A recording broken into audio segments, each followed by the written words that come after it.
Good news. We started this adventure of examining the standards of professional conduct. We said there were 7 standards, and now we are at Standard 7. So we've slowly whittled our way through this big stack of material. We've done the first 6. The first 6 can be viewed as being generally applicable to our industry. There are some specific parts of it that may be applicable to members or people that have specifically subjected themselves to this particular statement of ethics. But for the most part, 1 through 6 can be viewed as good ethical behavior or standards for ethical behavior for anybody who works in our industry. That is not the case for Standard 7. So Standard 7 is responsibilities that rest particularly with CFA Institute members or CFA candidates. So in addition to being a good person, acting ethically in your professional environment, all those types of things that we discussed in Standards 1 through 6, we also have a few additional responsibilities as people who have signed on to adhere to this particular articulation of an ethics code and standards of professional conduct. So 6A, that is the conduct as participants in the CFA Institute program. So it's not conduct of participants, it's our conduct as participants in the CFA Institute programs. And specifically, we're not supposed to engage in any conduct that compromises the reputation or integrity of the CFA Institute or the CFA designation, okay, or the integrity, validity, or security of the CFA Institute programs. So the CFAI is obviously interested in maintaining their stellar reputation, and so one of the things we're supposed to do is we're supposed to help them, and help them first and foremost by not being the thing that actually tarnishes their reputation. So we're going to not engage in any conduct that compromises the reputation of CFAI or the CFA charter, okay, or the integrity of CFA programs. So guidance here, well, unfortunately you're probably feeling like this is unfortunate at the moment anyway, this extends to cheating on the exam. So if you thought you'd come up with the perfect way to cheat on a CFA exam, okay, you can't do it because it would be a violation of the ethics material, right? So anyway, so no cheating on the exam, disregarding the rules or policies associated with exam administration. So you're not supposed to bring food into the exam, but if you slip a donut into your pocket, even if you're not going to eat it, well, you're violating policies and you shouldn't be doing that, right? Also giving confidential information to candidates or the public. If you had access to confidential information, content of the exams, ex ante, those types of things, well, then you probably find a ready market for people that if you had good information on what was going to be on the exam, but you would not be able to exploit that because you are a CFA, you are participating in CFA programs, and you have specifically said that you will not do that, okay? So this includes, and still this is guidance, so this is not anything that's about recommendations, that would include improper use of the CFA designation to further personal or professional objectives. Now, make sure that you read the whole sentence here, right? So we can use the CFA designation to further our personal and professional objectives. That's why we engage in the CFA program.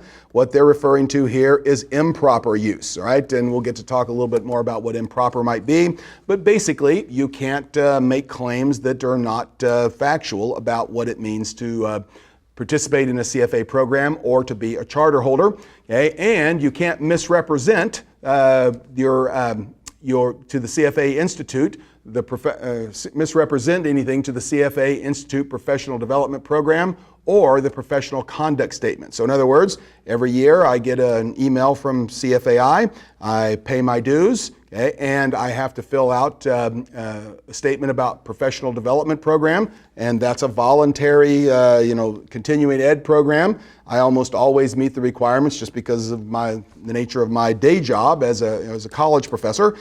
So I'm reading things and staying up to date on things that would pertain to this professional development program.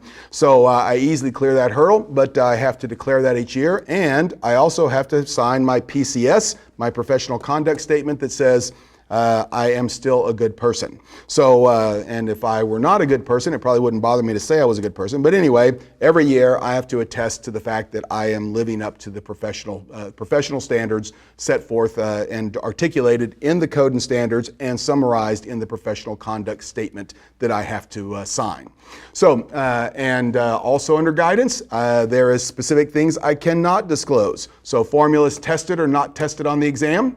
All right, specific question information. So there was a question about, float for float currency swaps or, whatever it was. Okay, can't disclose that. And topic emphasis on the exam or topics tested. None of that is stuff that if I know that because I've taken the exam, and of course when I say I'm using that generally because I don't take the exams. I did take the exams many, many moons ago, but nonetheless, if I had specific information on that, I would not be able to disclose it. So anyway, so that is that is Standard 7A. And notice there's nothing recommended in there. Everything we've said about that is guidance, which means it is all required.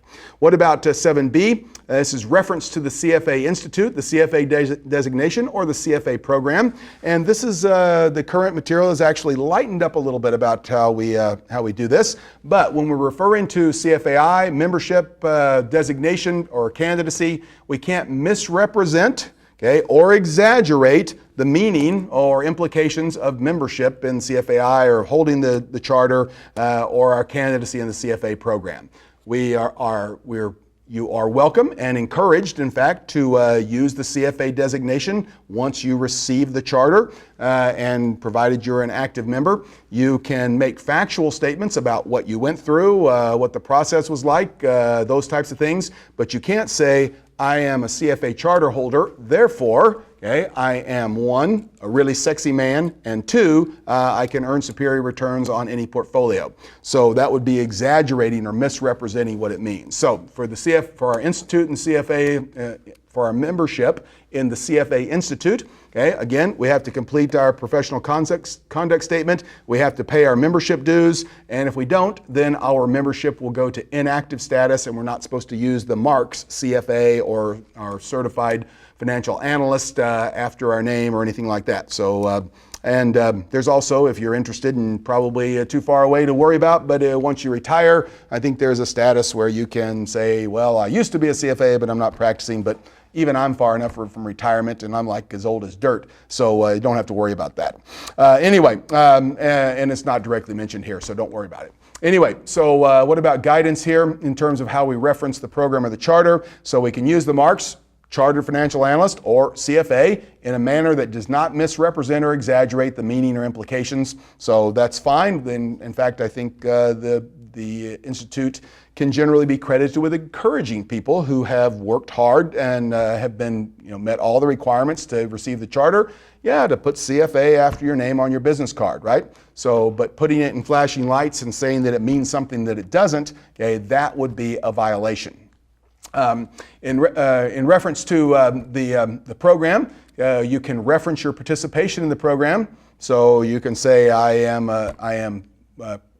currently pursuing a CFA charter, okay, or I am registered to take level 1 of the CFA exam in June, or something like that. But you can't imply any sort of partial designation. So saying I'm a level 2 CFA after I passed the level 2 exam or something like that, or even a level 3 CFA after you've passed all 3 levels but haven't met the work requirements or those types of things.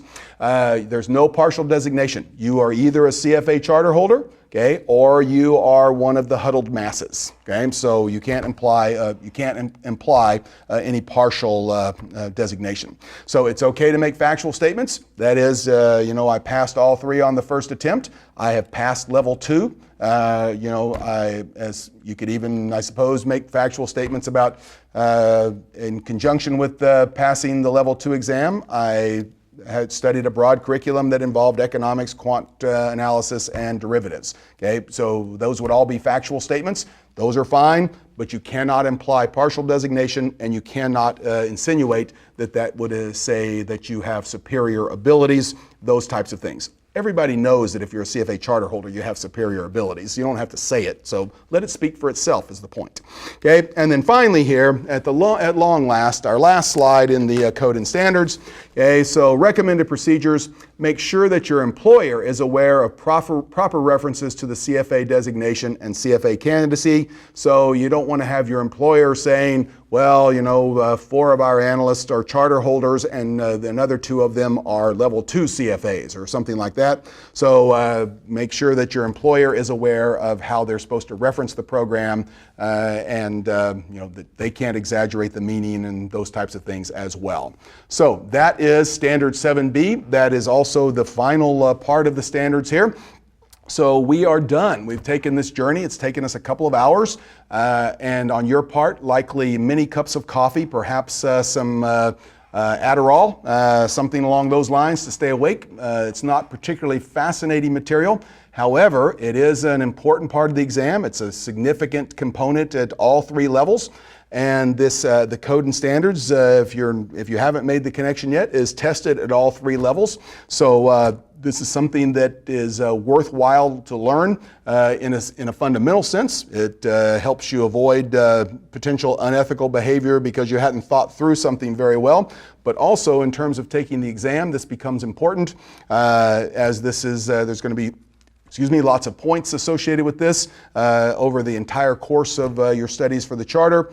And this is, again, it's not particularly riveting. It's not as fascinating as pricing derivatives, okay? But it is something that can help make you a better practitioner, and certainly something that can increase the likelihood that you're going to get one of those emails that says, "We are pleased to inform you," okay? Rather than "we are sincerely regret to inform you" about the outcome of the exam you're preparing for. So I know this takes some time. Make sure you're reading these materials very closely, taking notes, answer as many practice questions as you can, and you'll find that after a while this stuff starts to come together for you. So good luck on the ethics material and on the exam generally. I know it's a big mountain of material that you're trying to get on top of, but if you keep working at it, it's going to come together.